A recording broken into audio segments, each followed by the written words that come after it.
amante de la fama y no va a quererte de verdad. Es demasiado traicionera como ella viene, se me va. Yo sé que será celosa, yo nunca le confiaré. Si quiero duermo con ella, pero nunca me la voy a casar.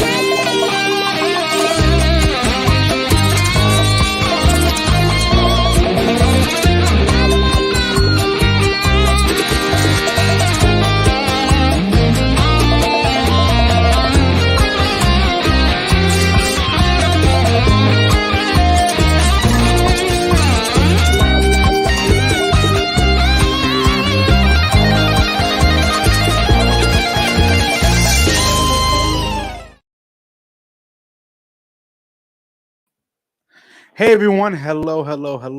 My name is Diamond Rivera, and we're back at it with the live discussions with Diamond podcast, episode 199. And what you just saw was an amazing promo by our special guest today. Want to give a big shout out though to Bachata Radio for all of their support with the Diamond Rivera films, collaborations with the live discussions with Diamond podcast.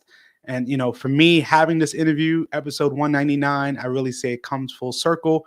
A person I met during the pandemic, all the way on the West Coast, from his support, but also realizing how great of a DJ he is, but also now a person I consider a really good friend.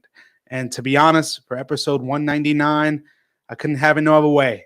We have here all the way from the West Coast representing Hayward, California, Union City, Mike Galindo.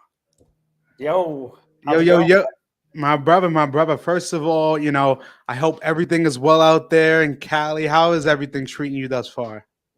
I gotta say, the weather's amazing right now, so things are awesome out here. Well, lucky you. I mean, on the East Coast here, we go through like 5 seasons in one day. So definitely lucky you. But, most of all, Mike, man, I really, again, I appreciate having you on episode 199. I think when we met, I was maybe episode 30 or 40, maybe in close to, I would say. And yeah. And for me, from the conversation, the endless hours of conversations we've had, to the collaborations, to the creation of Bachata Radio, being able to partner with you again. This interview comes full circle.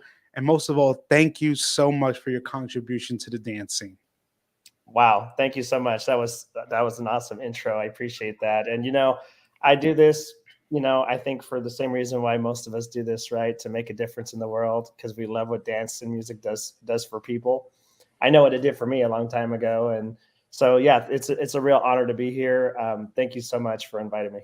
No, absolutely. I mean, for me and you meeting, I think it was around 2020, I would say, and realizing what many of us in the dance community went through, from DJs to organizers to artists to just regular social dancers. I mean, during the really peak of when things were starting and how it affected our communities, it was people like you and myself that, we wanted to give something back, whether it was live, DJ sets, whether it was interviews, whether, just having the community come together. And, most of all here at the podcast, the focus is understanding and appreciating the success and the journey thus far, but also helping people understand what it took to get to where you are currently, and realizing you're more than just DJ Magic Mike.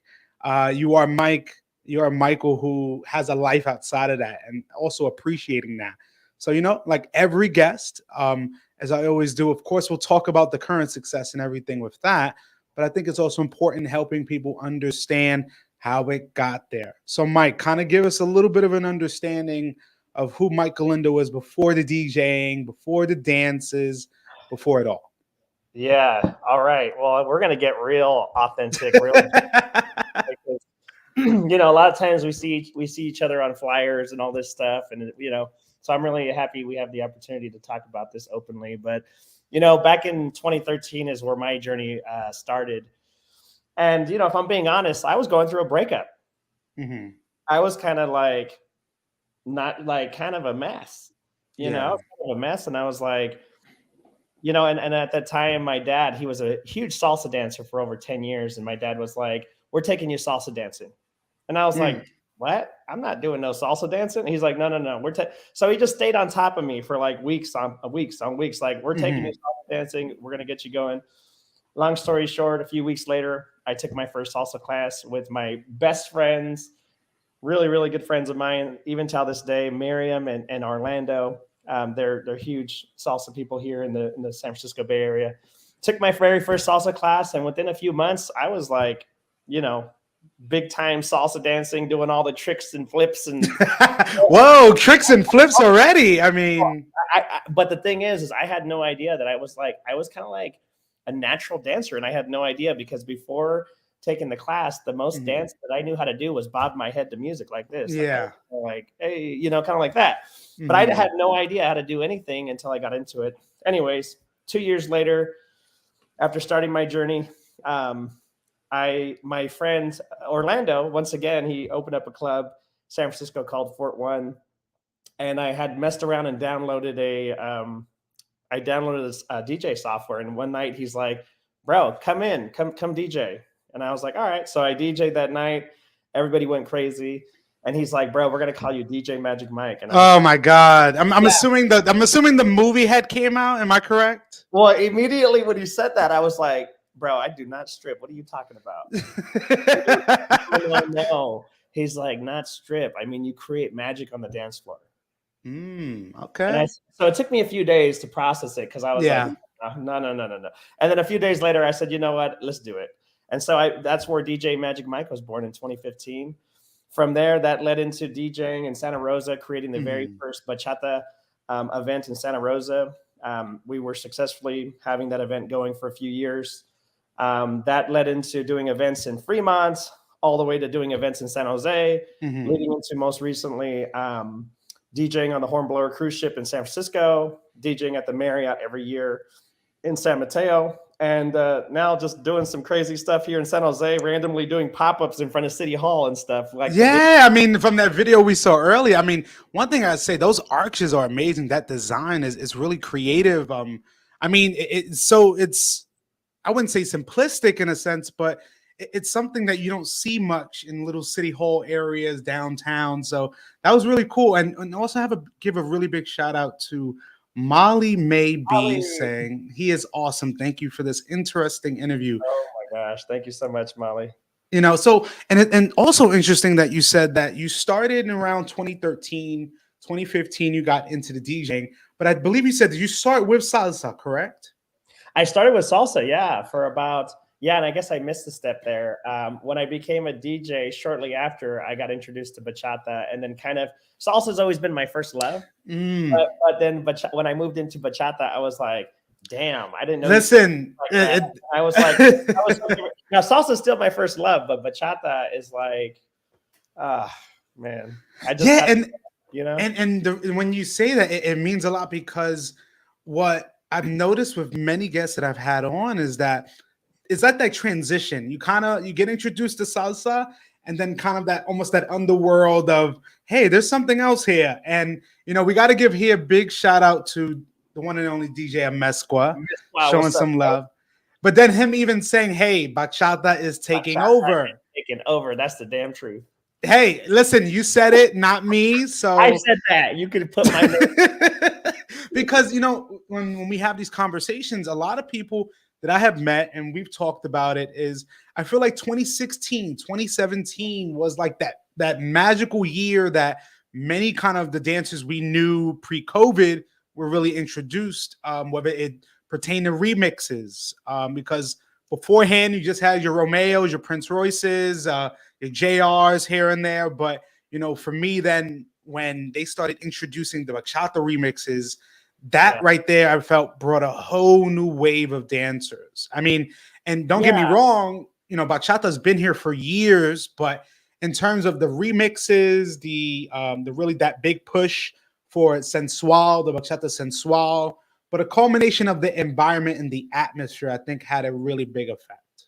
Yeah, I agree with you 100%. I think when bachata started kind of fusing with modern music, I think it introduced and it kind of opened up the music to a lot wider of an audience, which ultimately kind of definitely helped it expand, especially in the Bay Area. I remember when I first started out, that was during the time when DJ Soltrix was releasing his Cool and all his other Oh man, you know what I'm talking about. Yeah, I know what you're talking about. I definitely know what I've done a few videos to that song. I definitely know what you mean. Yeah, so like I feel like it really like helped introduce more dancers into this, into the dance and definitely helped capture a wider audience during that time. That's true. So then when you kind of made that transition from just being a socialite in the scene, you're meeting people, then you become a DJ essentially out of just a situation that happened, an interest. Yeah, I kind of fell into all this. So then, after your first set, after your first kind of, I wouldn't say gig, but set in a sense, that opportunity, was it kind of an easy transition or were there some bumps along the way starting out? Yeah, so just speaking of my personal experience, so I think at the time when I DJ'd that first time salsa, I was also starting to dabble into bachata at the same time. So when I started DJing that one night, I DJ'd at Fort One in San Francisco. When I saw what I did in terms of the magic for salsa, I was like, well, I'm starting to love bachata, so why not focus on that market, right? And so the transition for me, I don't feel like it was that tough, to be honest. I feel like at that time there wasn't very many DJs doing bachata. There was just a handful. Yes. And so it to me, it didn't really seem like a huge transition. I think when you're passionate and you love something so much, it's never a hard transition. It's always like you're doing it for the love, and like then there's just stuff to handle in the process. Absolutely. So then when, of course, starting out in your community, dancing, whether it's dancing or DJing, what was it like for you, or what was the first, I would say, big event that you went to, whether it's a congress or even a festival? Oh man, gosh, there's so many. I can't remember my first one, but I know the one that lit my eyes up in terms of like, wow, this is a lot bigger than I thought, was Reno Latin Dance Festival. Gotcha. When I attended Reno, it opened my eyes to like, I had no idea there was that many bachata dancers that love this the same way I do. So, I mean, yeah, that right there's in the Bay Area, there was like a little small, and then there was festivals here and there, but the Reno one, in terms of the production, if I'm being honest, in terms of the production, the quality, the amount of dancers, performances, I mean, just all around, that one really opened my eyes to like, holy crap. I mean, and it's interesting that you say that because I'm having some musical artists coming on later this month, and they told me about their experience at this past Reno. For them coming from the Jersey area, bachata singers really from the underground, like the early 2010s, now coming into kind of the bachata scene environment, it was a culture shock for them. They were like, they also told me, hey, they stood in their lane. They weren't used to all the sensual movements and all of these body rolls and dips and tricks. They were cool with their 1, 2, 3, 4, 5, 6, 7, 8.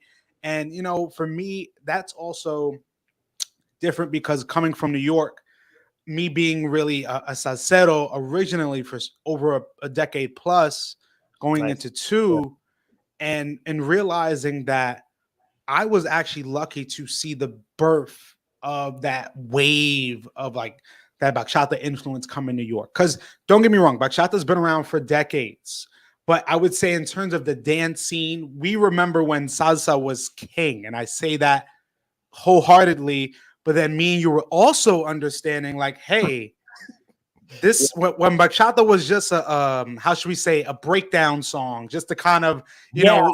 Well, it's funny because right before we started this interview, I was looking at the timelines and I'm like, shit, I didn't realize I've been in this scene for like 9 years. Yeah, I mean, most people, they like, whoa, 2015, 2016 songs like Cool, and people like DJ Soltrix, and I have to give a big shout out to him, honestly, in my personal opinion, because he was one of the first. that really his style of remixing, in my opinion, influenced the new generation of dancers coming in. Because, and the reason I say that, I've talked to many people when they say, hey, I didn't really understand the lyrics to bachata songs, but when I heard a Drake remix with a bachata beats under it, that gained my interest. Yeah. And hey, again, as the music evolves, generations evolve, the listeners evolve. And sometimes it's like, hey, I need something refreshing to get me into this mood.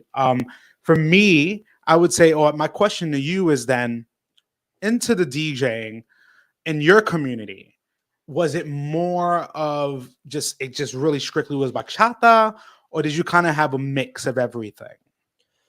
Well, yeah, that's an interesting question. So, I mean, even a Mesco here says, "Is that El Chapo's shirt?" I don't, yes, yes, this is sponsored by El Chapo. he says like Mike looking like a cartel ball. El Chapo, that's right. That's right. Thank you for noticing. So you're hilarious, dude. So yeah, most of the dancers, I mean, when it comes to salsa, they want salsa, right? When they want bachata, they want bachata. Yeah. And so that is my answer. Is that when they want salsa, they want salsa. When they want bachata, they want bachata. Now, there are times where throwing in a few here and there is fine. Yeah. But if you do more than a few here and there, then you're definitely going to get some feedback. See that, and that's interesting. I kind of want to get into that, because you being a DJ, and I've told many people this. I love, of course, at festivals, congresses. The one thing is, no matter what, will never change in a congress, festival, or a social, is a DJ.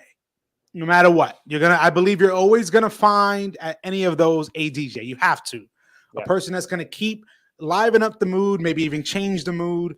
But then also, I think people don't understand the responsibility that it is, in the courage it takes to be a DJ. It's not just about taking these remixes and crossfading. I mean, I can tell a difference between a person that just loves remixes and just throws them on than an actual DJ that learns different styles of music, that puts those 10,000 hours in. Yeah. So, I mean, at the end of the day, I think there's a distinct difference between a professional and someone that wants to play music, right? Yes. And so I think, and not to say that either one of them is right or wrong. It's just, but in terms of like being a professional DJ, there's a lot of things to keep in mind. Like, there's certain songs that have more bass than others. There's certain songs that have more of the highs than others. There's certain songs that there's a balancing and prep work that happens beforehand in terms of, optimizing the sound quality for every individual song and making sure that they're all playing at a specific sound level, right? I even have as far as a decibel reader on my phone that actually measures the decibels of every song that's played. So there's a lot of calibration, sound adjustments, bass, the highs, actually designing how the actual kind of room you're working in, like specifically where you're going to lay your sound. Thank you. You're going to position the speakers in or out. I mean, every single scenario is different, and there's a lot of different plates you're spinning. Like, number one, you're connecting with the crowd. You're taking them on a journey. You're making sure you're satisfying all the different levels of dancing, as well as all the different genres in terms of like whether or not they want, I want, this type of bachata or that type of bachata. So there's a whole lot of plates you're spinning. Yeah. You're actually, delivering a show. And I think a lot of times it looks so easy to be like, oh, you're just pushing play. And it's like, no, well, there's a lot more to that, because again, like, you being a DJ, you're going to an event. I mean, you could have, and I tell DJs this a lot, or not really tell, but I observe, especially what you just said earlier about speaker placement. One thing I'm looking at if I'm going to an event, I actually like to go super early before it starts, because for me, even as a videographer, I like to work with the DJs. I like to ask them, like, how is your flow? How do you do things? So I can know when to film those high moments or low moments. But for me, like, that's very important, speaker placement, because nothing is worse. Like, for me, I can't take a DJ seriously, honestly, if they're not checking their speaker levels, if they're not checking the decibel levels, because a perfect example. You're not gonna put La Fama Bachata remix and Cool on the same decibel. There's a different level. I say like especially with the backbeats, there's certain bass levels that it sounds harsh, and you may not understand it, but the person who's dancing next to your speaker is gonna definitely understand. Or You your know? speaker will understand when it gives out. Yes, and I've seen that. I've seen people literally. I'm not going to name any names, but in my years of going to events, I've seen one or two DJs that they think it's like, all right, I come in, I set my controller up, I set my computer up, and we're good to go. And then when during the night, you see people just not dancing. Maybe it's not the music selection. Sometimes maybe it's the volume, and it's almost deafening to people. Yeah. Yeah. I mean, I think that there's just every room that you DJ in, every space you DJ in, it's just about planning, prep work, and understanding how to optimize your sound quality for every specific room you enter. And so I think that you know, there's, like I said, I don't think there's anything wrong with what anyone's doing. It's just a matter of, you know, the quality and the difference you're going to do in your show. You know, at the end of the day, from the level of the bass to the highs to, for me personally, I take responsibility for every aspect of the event. And so I I try to deliver a better quality and just to be different. And so I feel like doing that ultimately is going to make the biggest difference for the people that attend and their Yes. experience. And I feel like that is a recipe for success for long term. Absolutely. So, of course, you being able to, you're DJing, of course, at events, but what was it like, or what was your first really big event? I mean, I don't know if it was Reno, but was there one event that you kind of were in that moment of like, oh, I'm doing this, like I'm actually controlling these amount of people in this experience, like this is why I'm doing this? Sorry, can you ask that one more time? No, basically, it's like, through many of our experiences, whether we're performers, whether we're DJs, organizers, what have you, sometimes there are moments that we kind of look back and say, wow, I can actually say that all of this hard work has paid off. Yeah. Wow. So many times that I can think of. It's hard to choose one. I gotta say, there was probably, I mean, there's been several. It's hard to pick one, but I'm just gonna think of the most recent one locally in this area. So in Santa Cruz recently, about a month or two, we did and this happens to me a lot, Mhm. So I'm just thinking of like one that really stands out recently. But Yeah. in Santa Cruz about a month or two ago, we did an event called Destination Bachata. Mm. And at that event, we're basically placed on a boardwalk right next to the ocean in Santa Cruz. And there's like a long stretch of boardwalk and amusement parks, amusement rides, things like that. And so we did an outdoor event, myself, and I brought up Antonio Bliss, and we basically did an outdoor concert. Yeah, I've seen that one for sure. Yeah, and so there was a lot of work involved, everything from the wires, the sound, the permitting, and just organizing all of it. And at the end of the event, it was like one of those moments where I stood back and was like, wow, I can't believe that I was a part of this. Like, for me, it was an honor to be in a position to be able to host this sort of event and create that kind of space, not only for the dancers, but also for just random strangers that were walking by, first getting introduced to bachata, as well as providing that kind of quality entertainment for people. We did it all for free. It was my way to give back to the community. I love giving back to the community, and it was definitely one of those moments that I was just like, wow, I can't believe this is my life. Yeah, I mean, because for so long we're the people who attend these events, but now actually being the organizers now of events, of bringing the community together is important.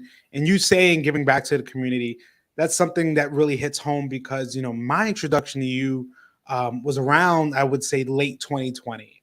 Me starting this podcast all the way from episode 1 to currently episode 199 with you. Um, I created this for the community. I created this platform, and don't get me wrong, maybe other artists have done it in the past, and that's great.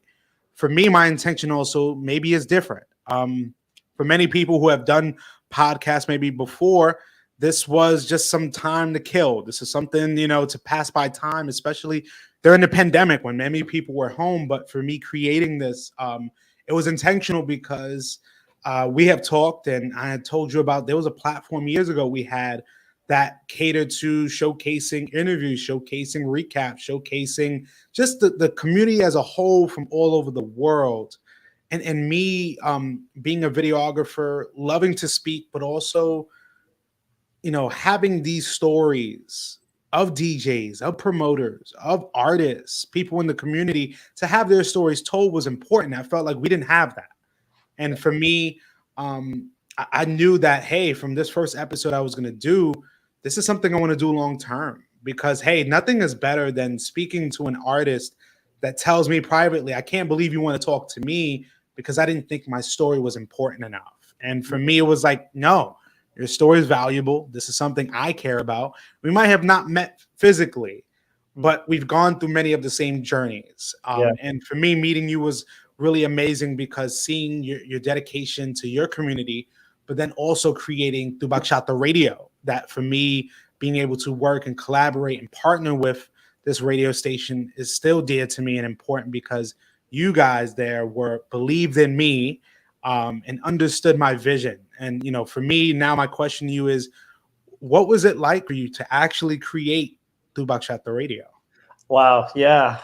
Oh man. It was like, I think, I speak for many people when I say that when the pandemic kind of unfolded and kind of virus got loose and all of that was going on, I think immediately what was there for me to do was to shut down. I mean, there was, there's no, nothing that can justify putting a human life at risk, right? So whatever they were saying out there about what it was, what it wasn't, blah, blah, blah, I was like, well, we're just shutting down, because to me, if there's any sort of risk to human life, then it's not worth it. And so I was one of the I know there was others, but I was one of the first to shut down my entire business, because I was doing this full time before the pandemic, as well as real estate on the side. And, what came to my head right after I shut down was like, well, we're no longer able to provide the space for people. So what are we going to do? Because people are going to be at home, and this is an outlet for them to really, feel free to express themselves, to be happy, to have an environment where love's present. And really, I truly believe that there's a lot of magic that and transformations that happen within the dance and the space of the dance and things like that. So I was like, it just wasn't okay by me just to wait it out and do nothing about it. So immediately I created a web-based radio station called Untitled Radio.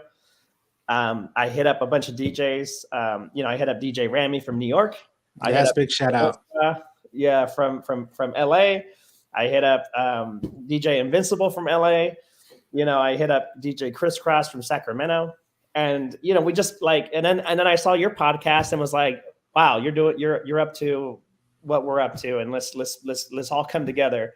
And at this time where a lot of people were kind of suffering just being at home, and kind of I was like, this is one little small light we can provide them during this time to make a difference, and really figure out a way to bring this bachata to their home. And so we did that. We had a recurring music playlist for people to listen to. We had a live DJ shows with at times with some animated sort of backgrounds. I remember I did one in Hawaii. I did one in Paris. I did one in Las Vegas where I was on a boat and there was like the Bellagio behind me.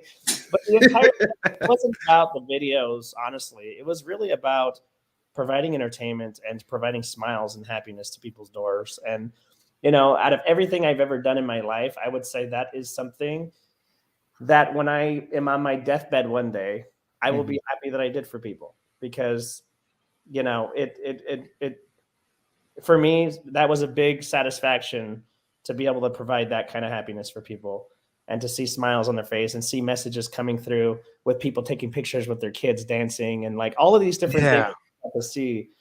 And so, in a situation where, it looked like there was just everything looked like it was a crappy situation. We try to bring some positivity there. And I'm really grateful that I met you. And immediately when I met you, I said, Diamond, you were born to do this, man. Like you can like take this thing and run with it. And I'm really happy to see where you are today. And I can't wait to see where you are in the future.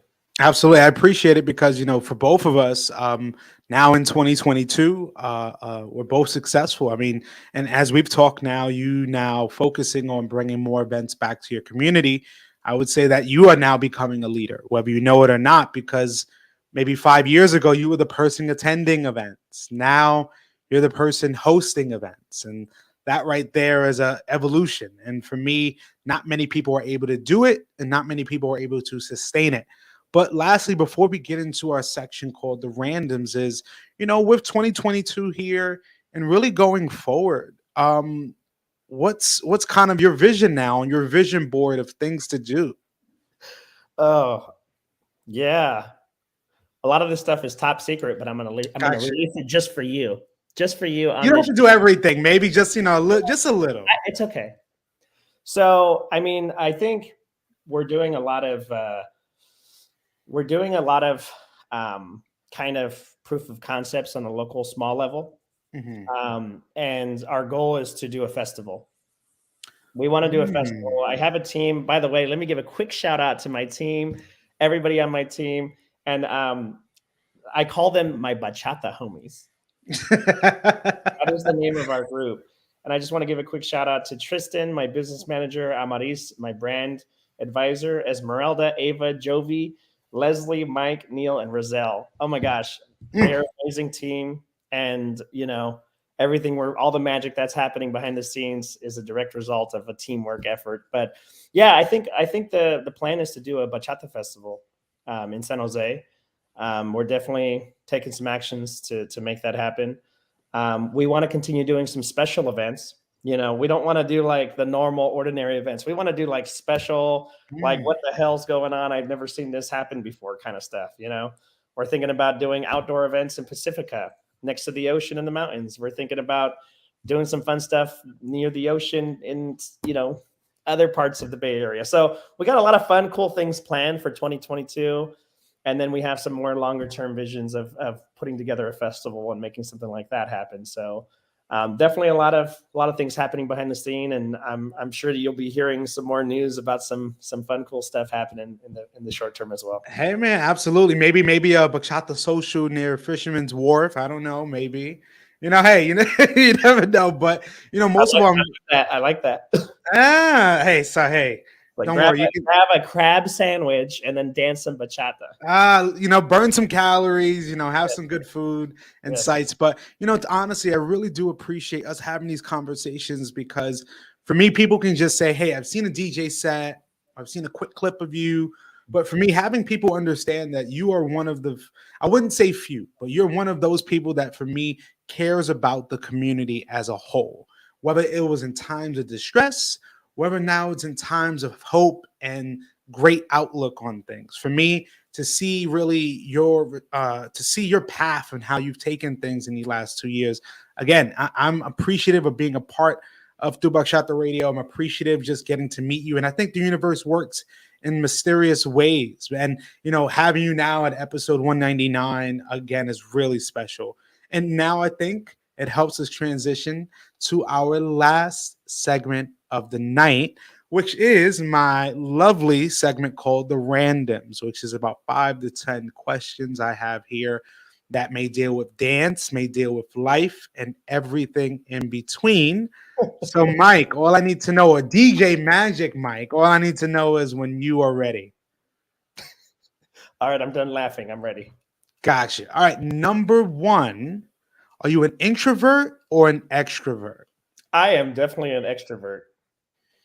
See, that was a quick one, because and I asked that because also that's also interesting, because there are some DJs that I've spoken to and asked the same question privately, and many of them are very extroverted, understandably so. You're in an environment with so many people around you. But when it comes to artists, like dancers, specifically, even pros, I've talked to them and they say most of the times they feel more introverted. They feel that, I can be in a room maybe for a specific time and I'd rather just be by myself. And that's very interesting to see. Well, I think for me, like I get my energy from people extrovert, but when it comes to like balancing myself, I would say I'm more introvert. So I'm kind of like depending on what side of the fence we're talking Okay. about. Yeah. So Absolutely, absolutely. And see, hey, and I love when we have these kind of conversations because then people kind of understand, like, hey, I've talked to artists that travel the world, but if they had the option, they'd perform and go back upstairs and just stay there. I mean, hey, but this next question should be interesting. So, we of course know you as a DJ, but also know that you've been a dancer. You're a dancer at the end of the day. So if you aren't dancing or DJing, what are you doing?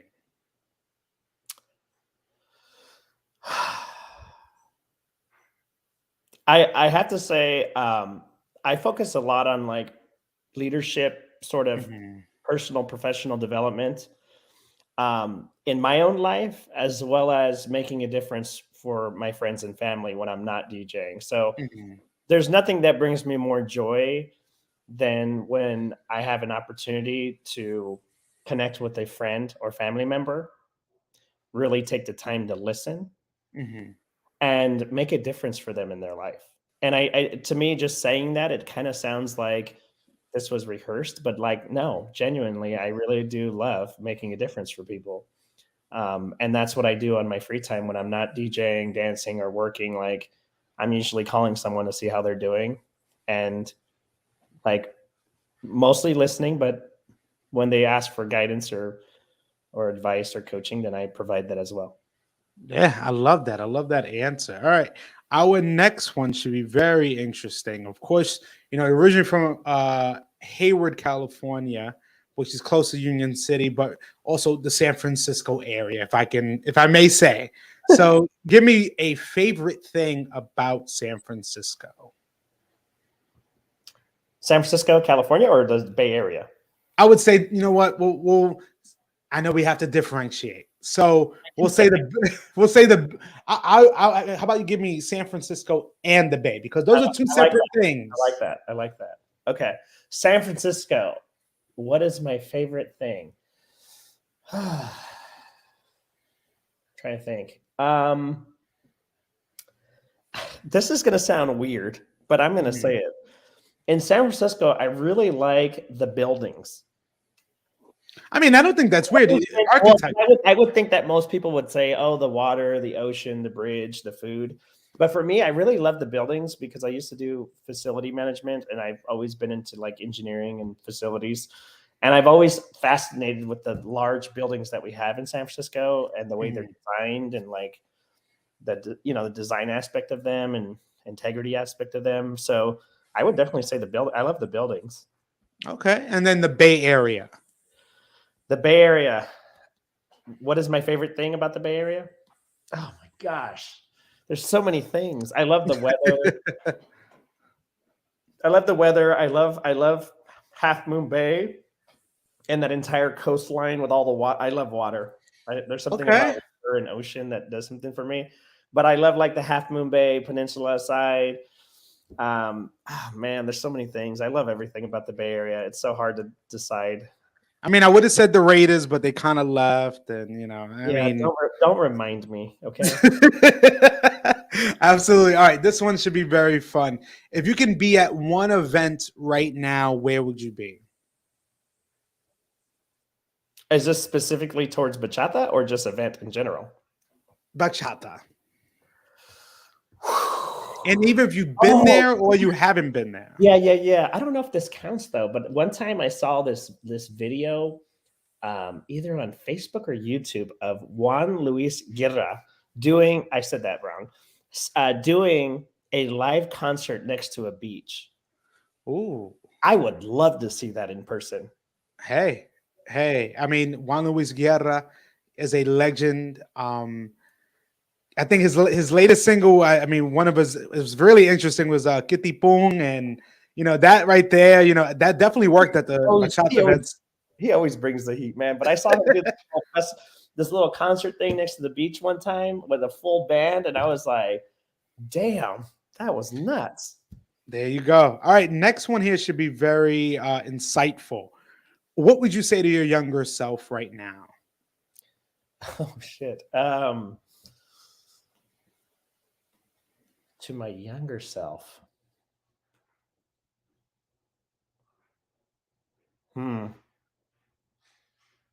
How young are we talking about? I would say the 18-year-old you. Oh, okay. You're doing everything right and keep going. Hey, positive reinforcement always works. Yeah. All right. Now this one might have to put you on the spot here. If you could watch one performance right now, who would it be? We're talking about dance performance? Absolutely.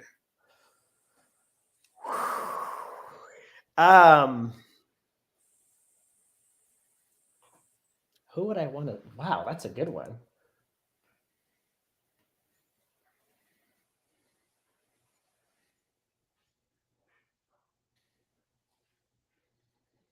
Man, that was a good one.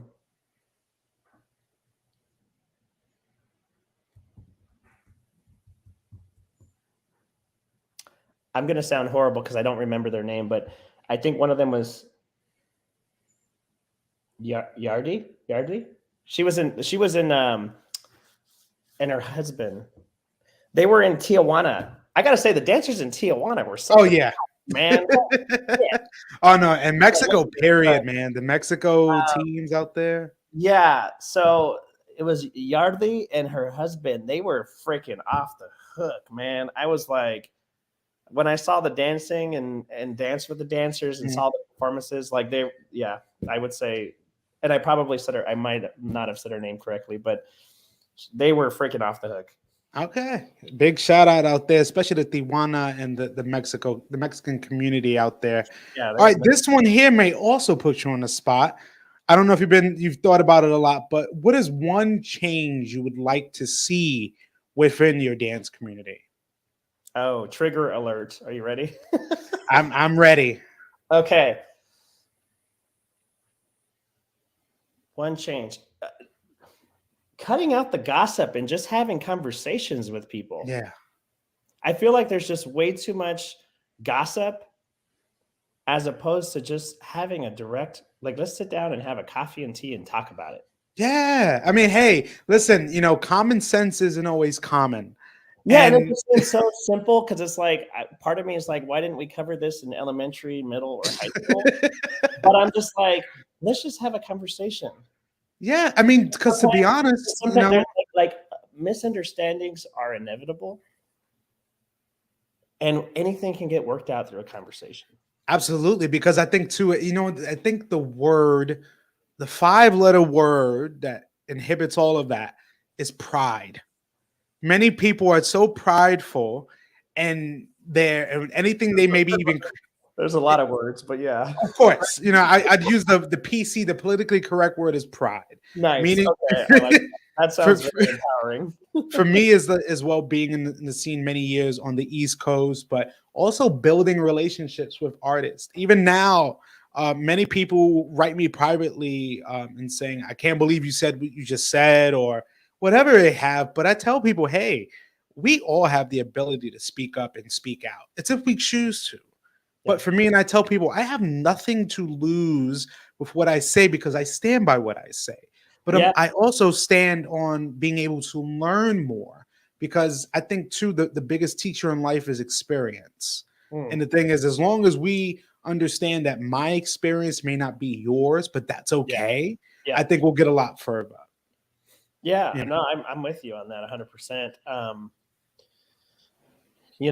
When you think about all of that, it might look like that on a small scale between the local level or international level, but just look at what's happening in the world, from misunderstandings and stuff like that. And it's like, if we can make a difference on this smaller scale, just by talking and having an adult conversation, it's like, imagine what we can accomplish around the world. Yes, absolutely. All right. This next one is going to be quick And I'm going to put you definitely again on the spot. You can go to one room right now, bachata or salsa. Oh, bachata, hands down. All right. I'm sorry to my salsa people, but I am a bachata. Yeah, I'm sorry. All right. Bachata. Hey, it's all good. All right. So now and we are, I think, now at our second to last question here. And Mhm. now you as a DJ, Yeah. being able to do events, whether it's live events, whether it's online, I'm going to put you on the spot. So right now you are at a festival, congress, social, what have you.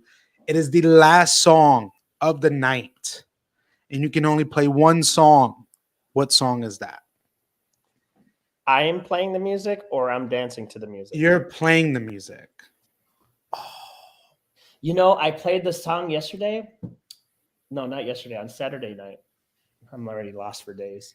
And it was like one of the most perfect songs for like the last song of the night. It was a DJ Soltrix. And I want to say it was, which song was it? Dang, I don't want to say the wrong one now. Hold on. Can you give me like 15 seconds? Yes, absolutely. Okay. It was a good one too. Everybody was like, that was the perfect last song. See. All right, hold on.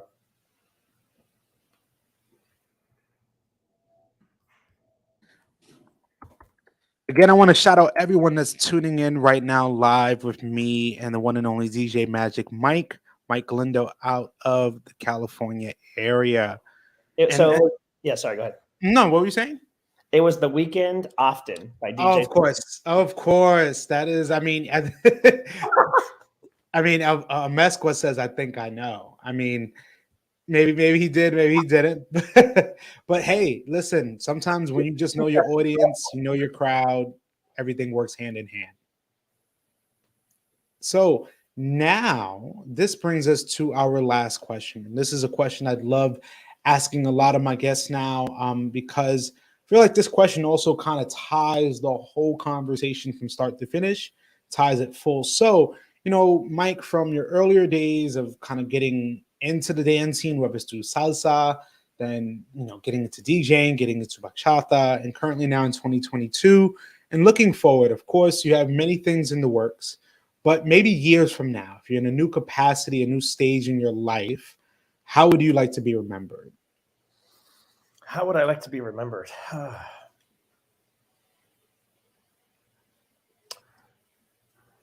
I would say someone that made a difference in the community, someone that inspired, and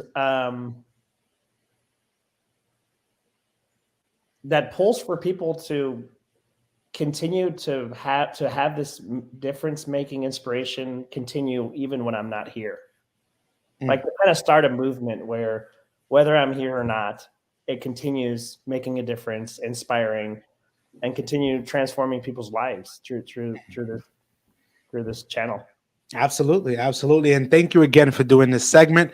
I love doing it at the end. And now it helps us transition to the conclusion of our talk today. And honestly, Mike, again, from start to finish, I loved every second. Really understanding you a little bit more, things I didn't know beforehand. But of course, always with the first interviews, it's really just kind of getting a glimpse into who you are, because it's not just you became DJ Mike, but there's always a backstory. There's always understanding all of those experiences, and now looking on your future. The future is bright for you. But before we do go, I'd love to know if you had any last few words, but also contact info on how people can reach you. Yeah, I think I'm still messed up from the fact that I just realized I've been in this scene for 9 years. Like I think before we started this interview, I did the math. Like, wow, I had I didn't even count. I somehow I was still stuck with like 5 or 6 years, and it's 9. My last words. I would say, like, it's not just the event organizers or the DJs that are going to make the difference here. I think if we all took on being responsible for having this scene work, and for being in communication with one another, and to love one another, including yourself, and if we all do this collectively, and we all took it on as being 100% responsible, I think we can actually cause some real change that can continue to make a difference for people for the years to come. And I'm really excited about my entire journey so far, and your journey, and who knows where this thing's going to be in 5 to 10 years from now. Yeah. But I'm excited to be on the roller coaster for however it goes.